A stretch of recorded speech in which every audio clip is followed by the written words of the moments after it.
Bahas lebih lanjut terkait dengan Hari Bayangkara ke-80 tahun, evaluasi makna serta harapan pada peringatan tahun ini. Sudah terhubung sejumlah narasumber bersama dengan kami di Berita Satu Utama untuk berbincang dan mengetahui lebih lanjut melalui sambungan virtual. Sudah ada Pak Hermanto Sulistyo selaku penasihat ahli Kapolri, kemudian juga ada Pak Bambang Rukminto selaku pengamat kepolisian ISES, serta Pak Edi Hasibuan selaku Direktur Eksekutif Lembaga Kajian Strategis Kepolisian Indonesia, dan Bapak Julius Ibrani selaku jubir Koalisi Sipil untuk Reformasi Sektor Keamanan. Selamat sore Bapak-bapak semuanya. Selamat sore. Selamat sore. Baik, terima kasih. Baik. Pak Bambang. Baik, terima kasih sebelumnya sudah berkenan berbincang bersama kami di Berita Satu Utama. Ada Anissa Fauzia di studio, Bapak-bapak. Ini mungkin yang pertama saya ingin langsung saja begitu ya, ingin ke Prof. Kiki. Prof. Kiki, karena kita ketahui ini di usia 80 tahun, begitu ya, 8 dekade kita ketahui jalannya dari Polisi Republik Indonesia. Ini bukan waktu yang singkat.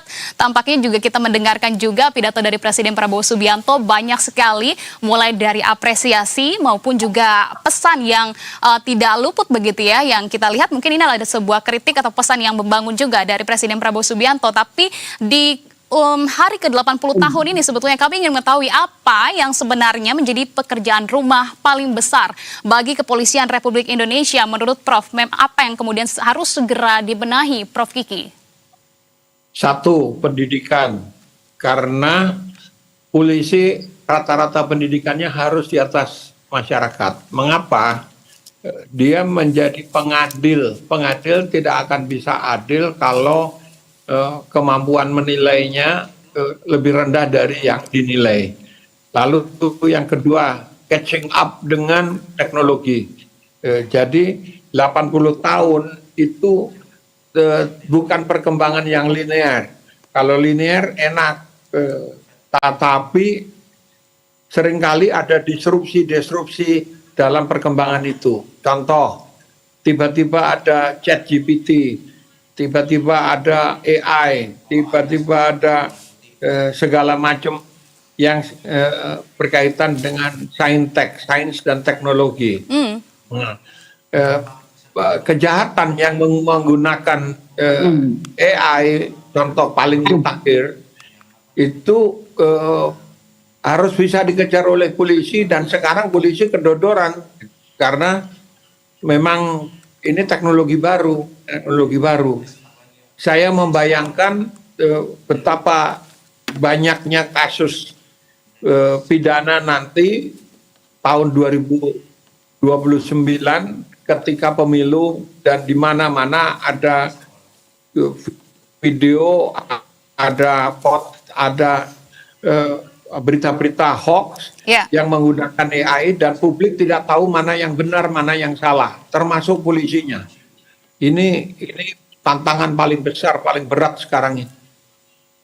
Oke, baik. Tampaknya yang tadi disampaikan mulai dari pendidikan begitu ya, ini juga selain menjadi pekerjaan rumah, ini juga menjadi tantangan baru bagi Kepolisian Republik Indonesia. Saya juga ingin mendengarkan pandangannya dari Pak Bambang. Pak Bambang selaku pengamat Kepolisian ISES, begitu sebetulnya apa yang kemudian menjadi catatan ya selama 8 dekade ini di tubuh Polri, apa saja menurut Anda sebagai pembuka? Silakan Pak Bambang.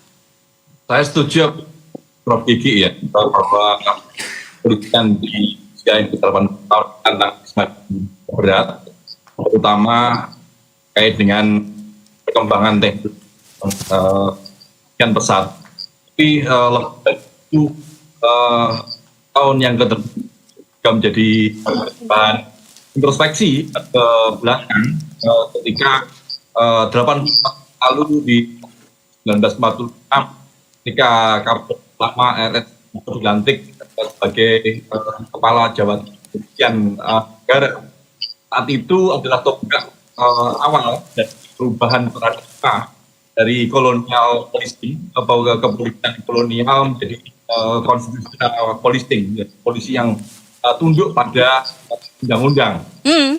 Perkembangannya makin lama yang disampaikan oleh ada banyak bisa linear, ada disrupsi, dan 80 tahun usia Polri, 1 bulan kemarin sudah muncul artinya revisi Undang-Undang Polri, yakni Undang-Undang 5 tahun 2026. Ya. Saya ini juga terkait dengan paradigma besar kepolisian kita, karena paradigma kita yang menjadi landasan berpikir Polri akan seperti apa di masa depan. Saya melihat ada dalam Undang-Undang tahun 2026 ini ada kemunduran. Kalau di Undang-Undang tahun 2002 pasca reformasi adalah democratic policing, ini malah kembali. Ada banyak pasal yang di dalam Undang-Undang 5 tahun 2026 ini yang mungkin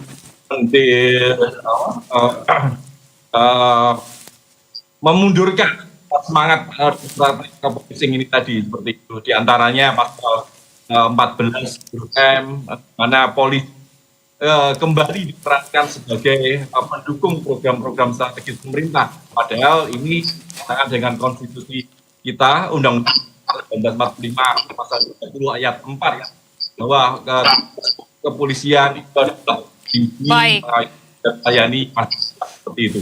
Kan Oke, baik. Kalau begitu Pak Bambang, saya juga ingin mendengar pandangannya dari Bang Julius. Bang Julius, apakah ada pandangan berbeda? Apa yang kemudian dari kacamata LBH begitu ya, melihat perjalanan Polri hingga di usia 80 tahun. Selain dari catatan-catatan yang memang harus dikritisi, mungkin kalau dari kacamata Anda, adakah juga capaian yang memang perlu diapresiasi agar kemudian berimbang? Mas Julius, silakan. Ya, hal yang paling fundamental yang kami dorong Nisa adalah perubahan perspektif itu dulu. Pendidikan saja, kelas-kelas saja tanpa perubahan perspektif itu tidak akan mengubah situasi apapun. Jadi dalam konteks yang kami sampaikan, ketika polisi kita deklarasi sebagai lembaga sipil, maka dia harus punya perspektif sipil. Maka dia harus menjadi bagian dari kekuatan supremasi sipil. Berdiri bersama masyarakat sipil dan memastikan bahwa proses penegakan hukum, proses pengamanan penertiban atas gangguan keamanan semua dengan mekanisme sipil. Itu yang pertama.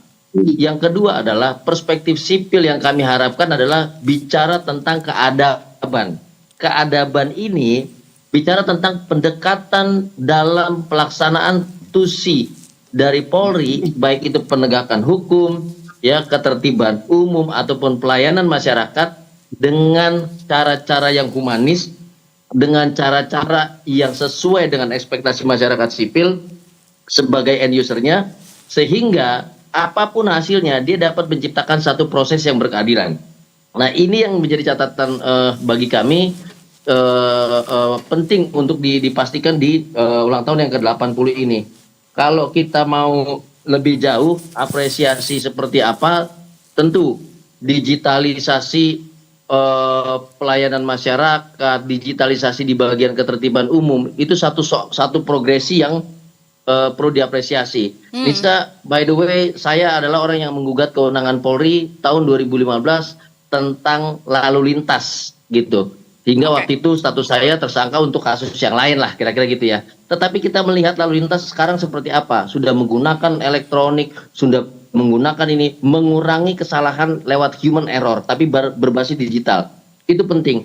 Lalu pendekatan penanganan kasus narkotika, di mana drug user itu tidak bisa dipidana dan harus diperkuat lagi dengan pendekatan medis. Ini progresi yang perlu kita pertimbangkan sebagai satu catatan positif. Dan yang paling penting lagi adalah yang coba kami dorong lebih kuat, ketika kita bilang polisi ini adalah lembaga sipil, maka perlu ada satu forum partisipasi sipil, ruang untuk diskusi bersama masyarakat sipil, ruang untuk memberikan masukan dan pertimbangan dari masyarakat sipil kepada Polri dalam kesempatan apapun, di berbagai macam level apapun. Ini yang menjadi kunci kalau tadi Pak Presiden Prabowo bilang membangun kepercayaan publik. Jadi bukan dari survei Nisa, bukan dari polling, tetapi dari tingkat partisipasi publik, dari tingkat ruang-ruang atau kanal-kanal publik bisa berkomunikasi, sehingga kepentingan publik untuk Polri dapat terakomodasi dengan baik. Ini yang paling fundamental yang perlu kami tegaskan. Sehingga kami percaya ke depan pendekatan militerisme, pendekatan-pendekatan kekerasan, kemudian pungli-pungli dan penegakan hukum yang penuh rekayasa itu tidak akan ada lagi. Gitu. Polri sudah memiliki kanal-kanal digital yang sangat baik. Polri sudah memiliki humas-humas yang begitu maju dan sudah bisa diakses dengan mudah. Tinggal diperkuat dan dilembagakan agar menjadi satu platform yang standar bagi Polri. Satu lagi Nisa, yang perlu dijawab oleh Polri terkait dengan kepercayaan publik adalah di level politik gitu ya. Mulai dari Undang-Undang Polri kemarin, apakah itu kemudian mengakomodasi kepentingan Kapolri biar dia jadi Kapolri seumur hidup selamanya segala macam. Itu satu forum komunikasi yang akan ditagih dan ditanyakan oleh publik. Forum komunikasi yang akan diminta oleh publik selama ini kebijakan-kebijakan Polri itu berbasis person atau berbasis sistem. Nah, ini yang dibutuhkan ke depannya. Ya, itu menarik ya tadi untuk saya soroti begitu ya, selain tadi di level politik adalah ada undang-undang, kemudian juga yang tadi Anda sampaikan cukup berbeda pandangannya dari Prof. Kiki dan juga Pak Bambang begitu, harus ada perubahan perspektif terlebih dahulu, di samping itu kita juga perlu adanya peningkatan dari pendidikan. Bagaimana ini Pak Edi, kalau dari Pak Edi melihat perbedaan pandangan dari Bang Julius soal pekerjaan rumah terbesar ternyata selain dari pendidikan ada juga dari sisi perubahan perspektif menjadi perspektif sipil terlebih dahulu. Bagaimana Pak Edi meresponnya? Ya, pertama tentu saja ya, ada perbedaan, saya kira itu hal yang wajar ya. Ada perbedaan di sini menilai bahwasanya cukup, di tempat lain misalnya masih kurang, saya kira nggak ada masalah ya. Yang pasti kalau kita lihat, kalau menurut pandangan saya, di usia Polri yang 80 tahun, saat ini banyak terobosan yang juga dilakukan, kemudian banyak juga perbaikan ya. Kita tahu kemarin bahwasanya begitu besarnya sorotan terhadap Polri, bahkan kritikan kemarin ya, bahkan dibentuklah namanya tim percepatan yang dibentuk oleh Presiden ya, reformasi ya, kemudian setelah itu muncullah banyak pembenahan, muncullah banyak perbaikan. Bahkan kalau kita lihat kemarin hasil Litbang Kompas ya, menyebutkan tingkat kepercayaan masyarakat terhadap Polri itu saat ini berada di 82,4% ya. Saya kira ini merupakan suatu kemajuan ya. Walaupun kita tahu memang lembaga survei ini memang belum belum 100%, tapi saya kira 82,4% itu sudah angka yang sangat baik ya. Dan tentu yang kita harapkan kepada Polri adalah masih perlu pembinaan ya ke depan, dan saya berkali-kali menyampaikan kepada teman-teman di kepolisian, walaupun sudah tinggi tetapi jangan membuat Polri untuk berpuas diri, tetapi terus melakukan peningkatan kinerja ya, agar kepercayaan masyarakat dan kemudian kecintaan masyarakat terhadap Polri semakin baik pada masa yang datang. Nah, ini yang kemudian juga perlu kita soroti karena juga tadi ini menjadi aspek begitu ya yang sempat disinggung juga oleh Mas Julius, terutama adalah terkait dengan kepercayaan. Itu juga yang ditekankan oleh Presiden Prabowo Subianto, mengingatkan bahwa kepercayaan publik ini menjadi senjata sebetulnya yang paling kuat bagi Polri, tidak hanya senjata laras panjang dan lain sebagainya. Tampaknya kepercayaan yang menjadi senjata sangat kuat begitu.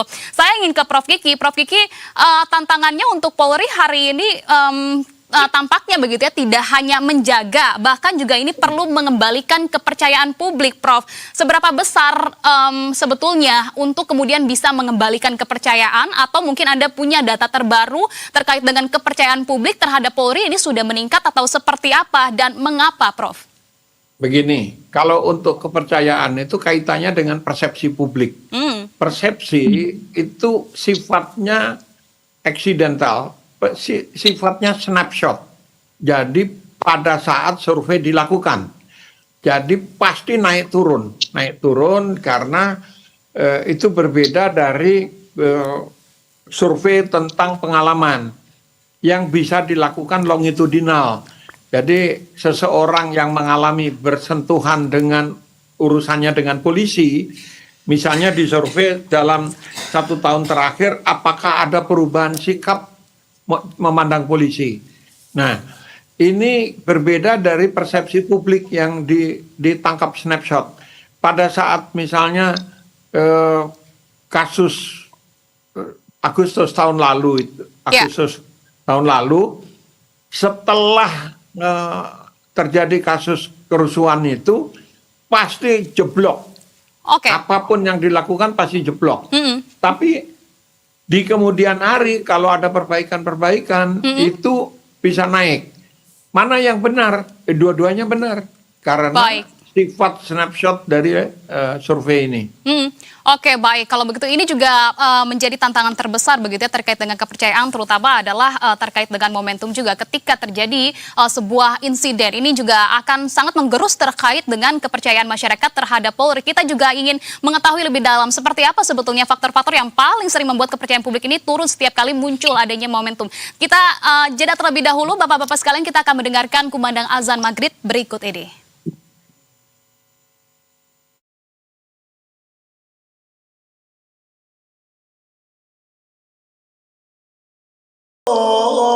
الله أكبر لا إله إلا الله.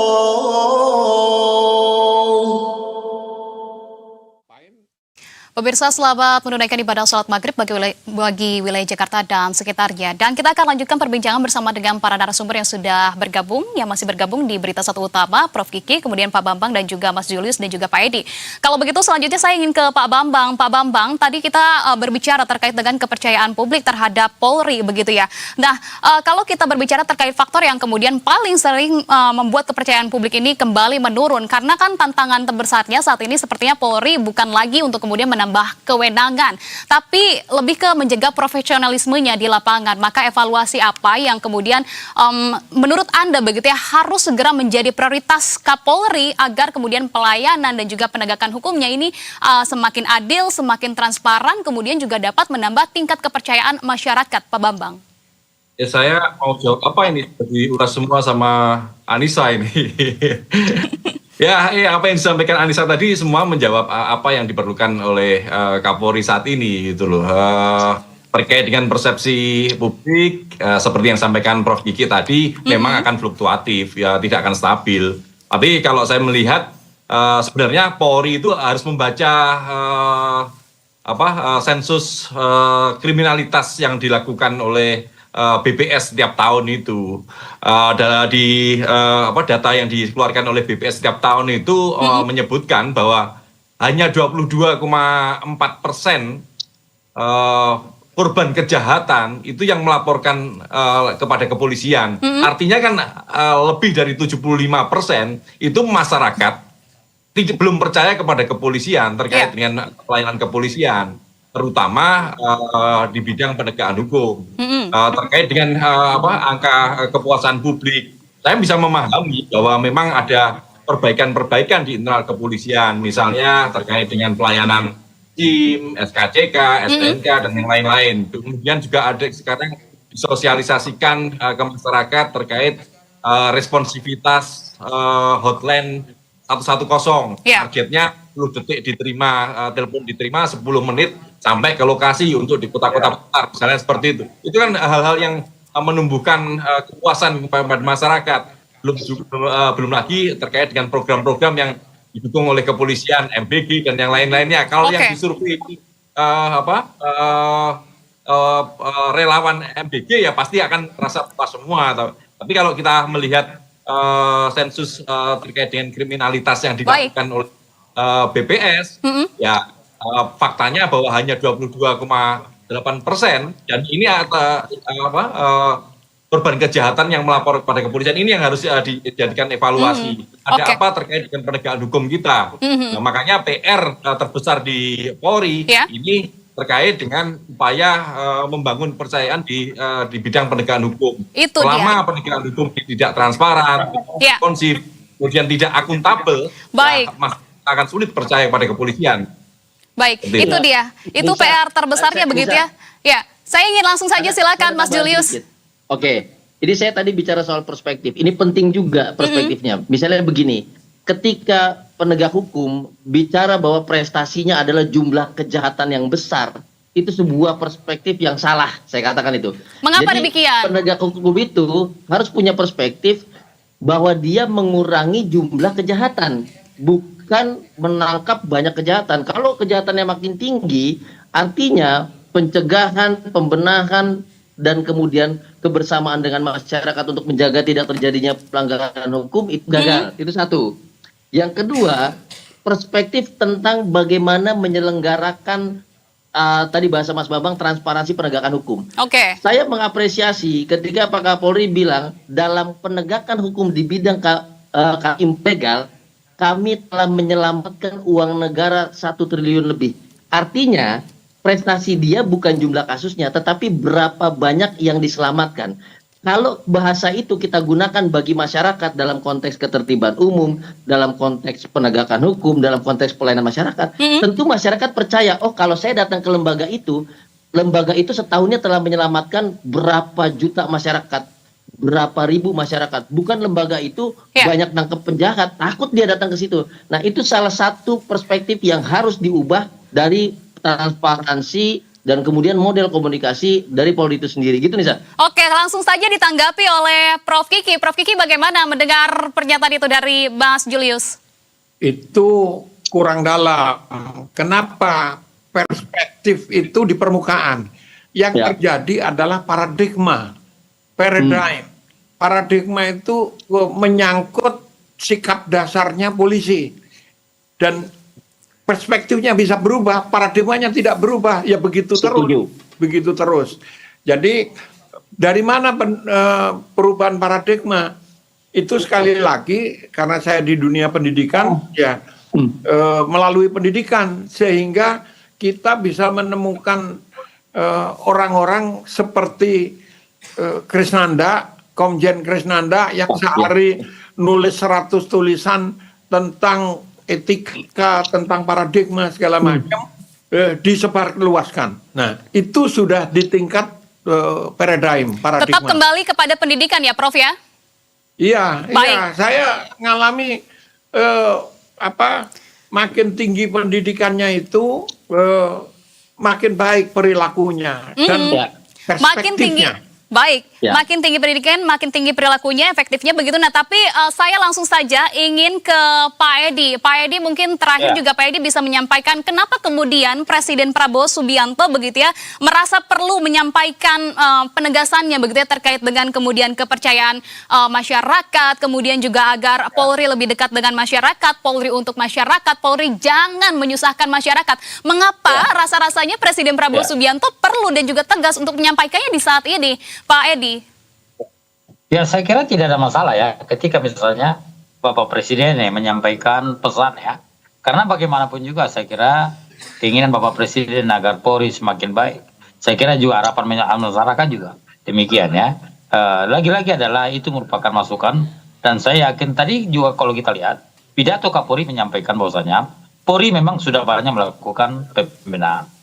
Sudah banyak melakukan capaian besar. Termasuk mengungkap ya. Artinya di sini adalah Polri tidak diam, tetapi banyak melakukan upaya-upaya di dalam hal memberikan kenyamanan kepada masyarakat.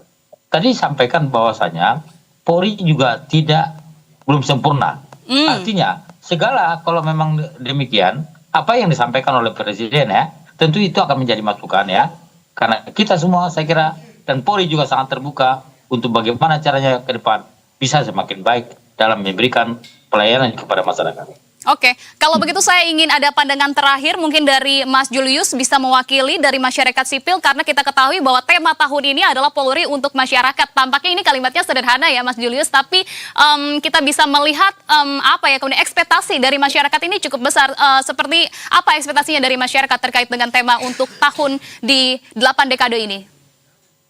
Kalau kita angka 8 itu angka bicara tentang kesinambungan, keberhasilan. Angka 8 itu bahkan umat Nasrani itu bilang sebagai angka permulaan yang baru. Nah, tentu dengan deskripsi itu masyarakat sipil berharap betul Nisa bahwa Polri membuka lembaran baru sebagai lembaga sipil, menjaga supremasi sipil, berpikiran seperti masyarakat sipil, mengakomodasi kebutuhan keadilan masyarakat sipil dengan cara membuka ruang partisipasi seluas-luasnya membuka ruang komunikasi seluas-luasnya karena itu adalah pondasi bagi transparansi dan akuntabilitas. Satu lagi nih yang paling penting, saya berkali-kali bilang ke Pak Kapolri tindak lanjuti kasus penyiraman air keras terhadap Andri Yunus, tangkap semua anggota BAIS yang terlibat di situ, tidak perlu mempertimbangkan institusi mana pelaku-pelaku itu berasal, hanya untuk satu nama, supremasi sipil, keadilan bagi korban. Gitu Nisa. Baik, saya beri kesempatan, masih ada waktu untuk Pak Bambang Rukminto. Silakan Pak Bambang, pesan yang ingin disampaikan untuk 8 ataupun 80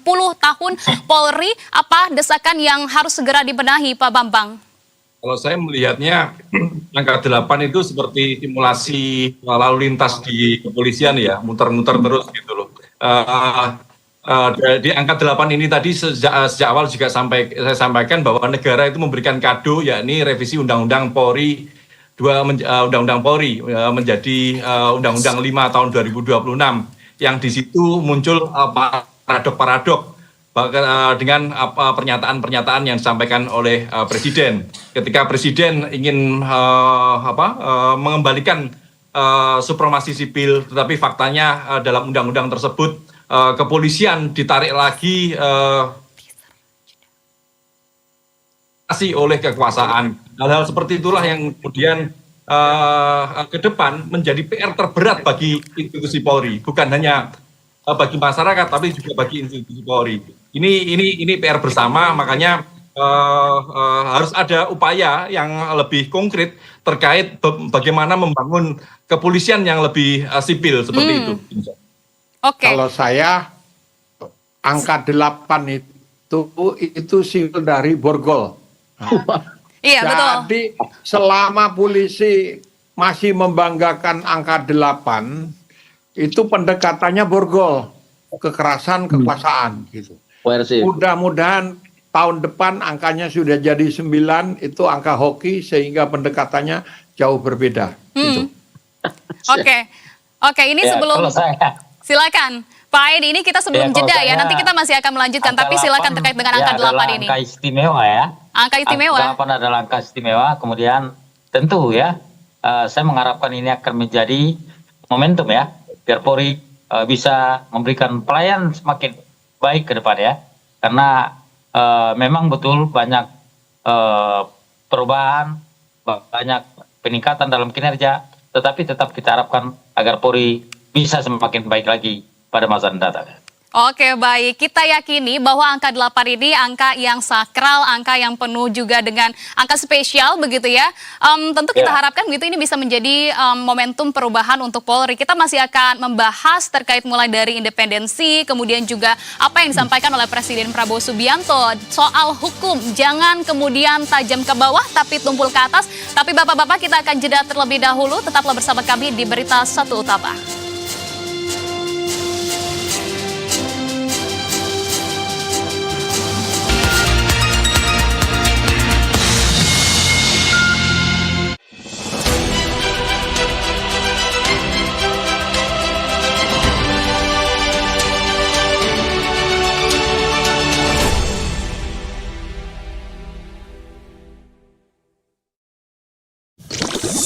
Di sini, kesegaran air murni Cleo terasa setiap hari. Cleo diproses menggunakan teknologi nanofilter, menghasilkan air murni yang ringan dan segar rasanya. Aman dari bromat dan baik untuk kesehatan. Air murni Cleo sudah BPA free, jadi lebih aman dan sehat untuk keluarga. Cleo, murni airnya, segar rasanya. Ini Wakil Ketua Komisi 12 Komisi Angin Energi Sumber Daya dan Mineral mengucapkan selamat ulang tahun kepada Investor Daily yang ke-25. Transformasi 4 tahun menjadikan Investor Daily sebagai referensi informasi dan inspirasi bagi dunia usaha Indonesia, dan semoga maju terus dan berkontribusi bagi kemajuan ekonomi bangsa. Investor Daily, inspirasi investasi.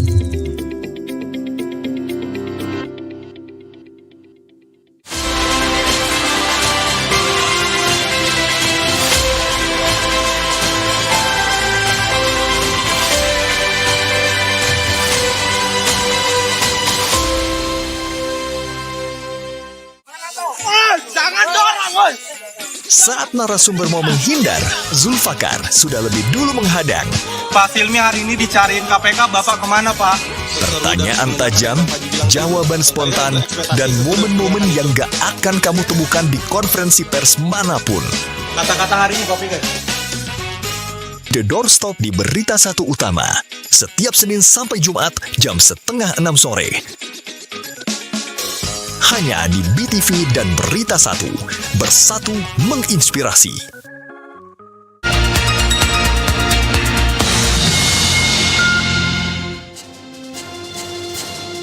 Terima kasih pemirsa, Anda masih bersama kami di Berita Satu Utama. Kita akan melanjutkan dialog terkait dengan Hari Bayangkara ke-80 tahun, evaluasi, makna serta harapan pada peringatan tahun ini bersama dengan sejumlah narasumber yang masih bergabung bersama dengan kami. Pemirsa, sejak tadi bagi Anda yang baru bergabung, begitu ya, kami kembali merefresh. Tadi sudah ada Prof. Kiki, kemudian juga Pak Bambang Rukminto, Mas Julius, dan juga Pak Edi. Bapak-bapak sekalian masih bergabung bersama dengan kami?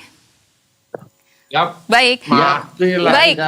Nah, ini kalau kita berbicara terkait dengan hukum, sebagaimana yang tadi sudah disampaikan ataupun dipesankan, begitu sangat ditekankan oleh Presiden Prabowo Subianto, yang paling disorot adalah hukum tidak boleh tajam ke bawah, tumpul ke atas begitu ya. Ini dan juga ditekankan tidak boleh ada kriminalisasi maupun juga penyalahgunaan wewenang. Mungkin saya ingin ke Mas Julius terlebih dahulu. Mas Julius, sejauh ini sebetulnya yang sangat disoroti mungkin dari akar rumput. Ini seperti apa, Mas Julius?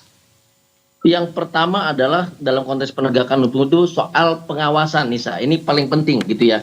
Bahwa setiap ada penindakan terhadap proses penegakan hukum yang melanggar hukum acara, yang kemudian mengurangi hak dari mereka yang diperiksa ataupun saksi ataupun tersangka dan segala macam, maka forum pengawasan itu belum bisa menyentuh proses hukum itu sendiri. Artinya begini, dia berhenti di level etik. Dia berhenti di level profesionalisme. Sementara perkara yang seharusnya kita anggap rekayasa, kita anggap ini dihentikan, ini tidak bisa disentuh. Itu dulu, itu paling penting. Jadi antara pelanggaran dan proses hukum yang janggal itu seperti rel kereta api yang sejalan tapi nggak berhenti-berhenti gitu loh, nggak ketemu ujungnya di mana. Itu satu. Yang kedua adalah kami juga melihat bahwa Polri diberi ruang diskresi. Tetapi penggunaan ruang diskresinya ini seringkali bukan untuk tujuan keadilan. Kalau jaksa punya asas oportunitas untuk tidak menuntut, maka polisi punya ruang diskresi untuk memastikan keadilan berada pada prioritas tertinggi dibanding penindakan. Gitu. Nah, salah satunya adalah dalam konteks penahanan dan segala macamnya. Nah, ini sudah diberi ruang besar bagi KUHP, sudah ada perubahan baru bagi KUHP. Ini yang harus dieksplorasi oleh Polri ke depan karena ini yang paling berdampak bagi masyarakat akar rumput. Termasuk misalnya yang sering kami temukan belakangan ini adalah yang kaitannya dengan penangkapan aktivis-aktivis, kemudian juga penangkapan masyarakat korban penggusuran dari proyek strategis nasional 10 tahun pemerintahan Jokowi dan segala macam ke depannya. Nah, ini yang harus diubah, tidak boleh terjadi lagi. Makanya tadi pengawasan itu saya bilang harus ada pelibatan pihak masyarakat sipil. Kompolnas tidak boleh dianggap sebagai satu lembaga pengawasan. Kompolnas itu mitra kerja strategis. Perspektifnya masih kental sekali perspektif internalnya. Perspektif eksternal dari masyarakat sipil itu yang diperlukan. Masukan-masukan apakah keadilan itu keadilan bagi institusi negara atau keadilan bagi masyarakat, itu harus datangnya dari masyarakat itu sendiri, Nisa. Ini saya pikir satu poin krusial yang tadi dimaksudkan oleh Presiden bahwa jangan tajam ke bawah, tumpul ke atas. Nah, forum ini harus dimanfaatkan oleh Polri ke depannya. Begitu, Nisa. Oke, baik. Permasalahan hukum ini terkait dengan pengawasan masih menjadi catatan, begitu ya. Kalau begitu, Prof. Kiki, bagaimana menanggapinya? Apakah evaluasi di internal Polri, begitu ya, ini juga sudah benar-benar dipastikankah prinsip itu benar-benar berjalan? Atau malah justru masih ada tantangan tertentu yang tampaknya, begitu ya, hari-hari ini terlihat masih terjadi di internal Polri? Ya, itu kan tumpul ke atas itu karena tidak bisa melukai yang di atas. Sementara tajam ke bawah itu bisa menyembelih rakyat yang di bawah. Kalau saya ya kalau gitu bilah pedangnya aja dibalik supaya kalau yang di atas duduk itu dia keiris yang tajam gitu. Nah, ini lebih mudah. Contoh, saya ambil contoh konkret. kita sangat kesulitan sebagai masyarakat sipil dan polisi sebagai institusi sipil dalam berhadapan dengan kekuasaan lain yang mengintervensi kekuasaan sipil itu, gitu. Dengan pendekatan kultural Indonesia, mestinya Panglima TNI, Kapolri itu membuat statement dan memberlakukan statementnya secara tegas. Kalau ke bawah nggak boleh lagi tentara yang melanggar pidana, tapi bukan perang, bukan pidana perang, tapi dihukum dengan hukum militer. Nah, ini kan perjuangan dari tahun 1981 dari kalangan masyarakat sipil belum berhasil sampai sekarang. Ini yang disebut lingkungan strategisnya Polri tidak mendukung. Jadi kita kalau polisi mau berbaik-baik dengan cara tegas membalik bilah pedangnya supaya yang tajam ke atas gitu, supaya kalau diduduki itu pantatnya sobek gitu. Itu lingkungan strategisnya tidak menopang, tidak mendukung. Dan masyarakat sendiri sudah tahu polisi sekarang sipil. Kalau ada problem, mereka lebih suka mendekat ke tentara untuk minta perlindungan. Padahal pada kasus-kasus seperti MBG, kasus-kasus Asabri, segala macam yang lain kan tentara tidak lebih baik dari sipil. Yeah. Gitu. Jadi ini problem krusial yang dalam jangka dekat sebetulnya bisa menegakkan marwah polisi di masyarakat sipil. Gitu. Oke. Dan harus punya keberanian untuk itu.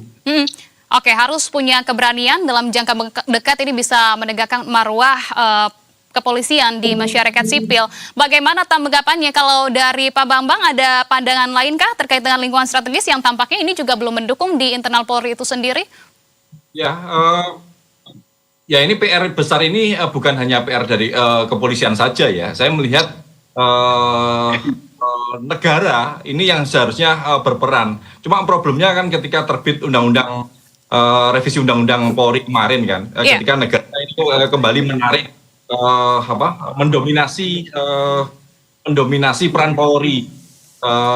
Banyak pasal yang ada di dalam undang-undang tersebut yang menunjukkan dominasi negara kepada kepolisian. Jadi kalau ketika kita ngomongkan soal tajam ke bawah, tumpul ke atas, bagaimana kepolisian mampu tajam ke atas ketika negara ini sudah terlalu dominan untuk mengatur kepolisian. Polri memang diberikan diskresi, tetapi diskresi itu tidak akan berfungsi ketika negara sudah membatasi dengan aturan-aturan, dengan undang-undang. Ya, seperti yang disampaikan Prof. Kiki tadi, yang dibutuhkan adalah keberanian dari sosok pimpinan Polri untuk berjarak dengan kekuasaan. Presiden sudah menyampaikan bahwa Polri harus independen. Tetapi independensi seperti apa yang diinginkan oleh Presiden? Jangan-jangan independensi ini terkait dengan hubungan dengan masyarakat atau secara horizontal, tapi vertikal masih didominasi oleh kepentingan kekuasaan, seperti itu, bisa.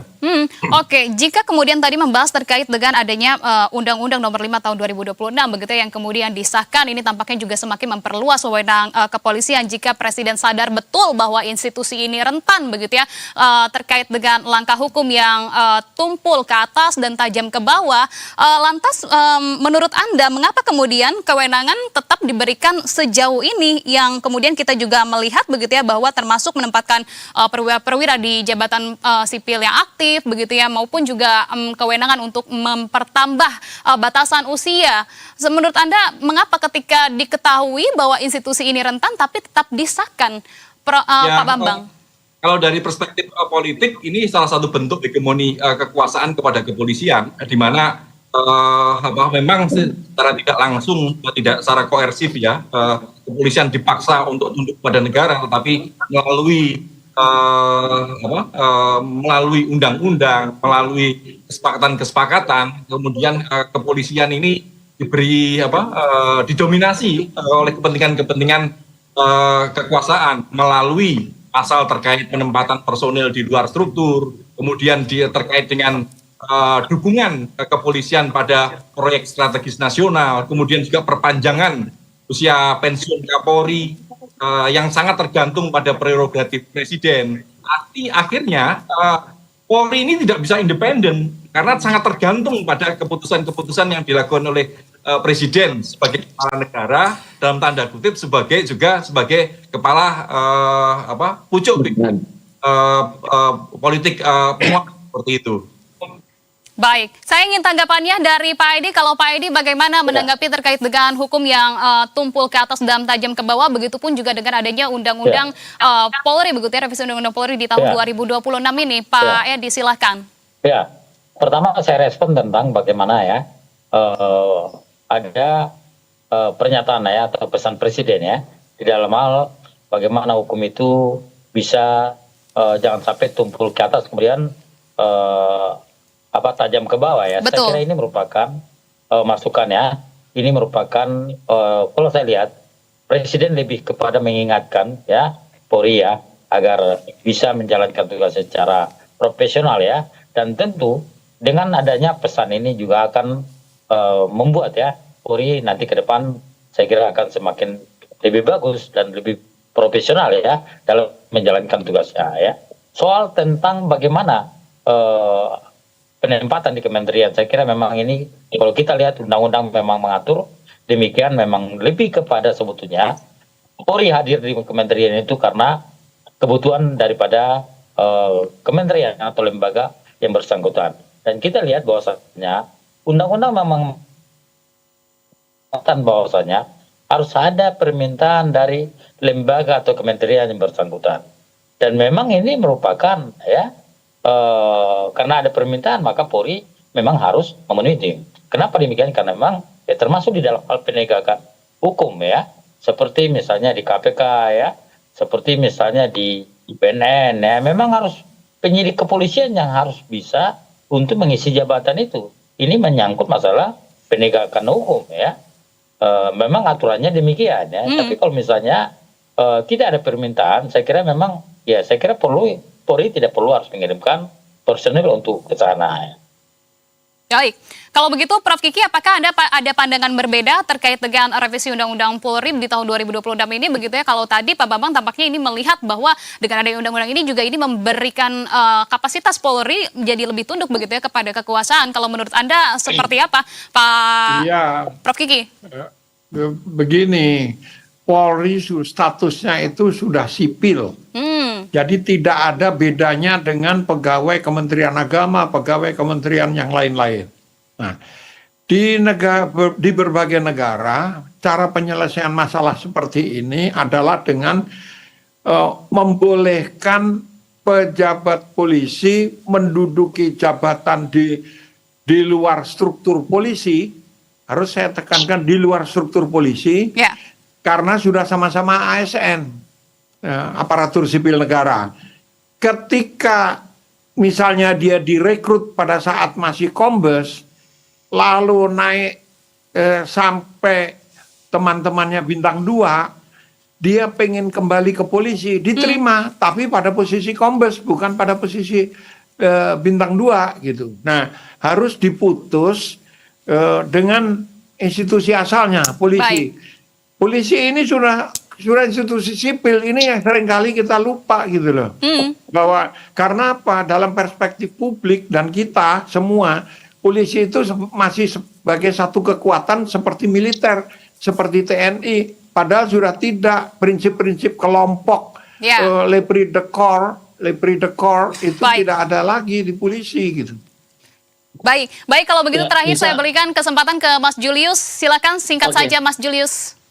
Jadi saya tambahkan sedikit ya, kalau soal usia kita mau bandingkan dengan ASN lain, kita bandingkan dengan Jepang sampai 74 tahun, sebetulnya itu bukan yang menjadi concern masyarakat sipil. Misalnya yang kita dorong adalah merit system. 100 tahun, 1000 tahun, 10 juta tahun pun usianya, ketika kapasitas dan kompetensinya terjamin, ketika performanya baik, ketika integritasnya keadilan yang diberikannya itu tercapai, maka itu fokus kita. Karena kita konsisten.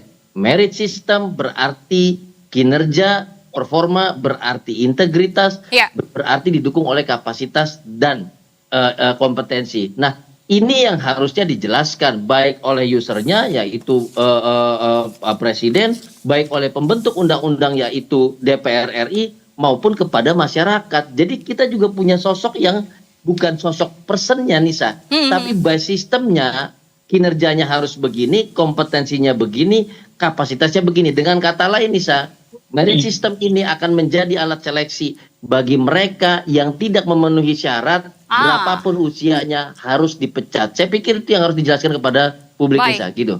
Saya setuju 999%.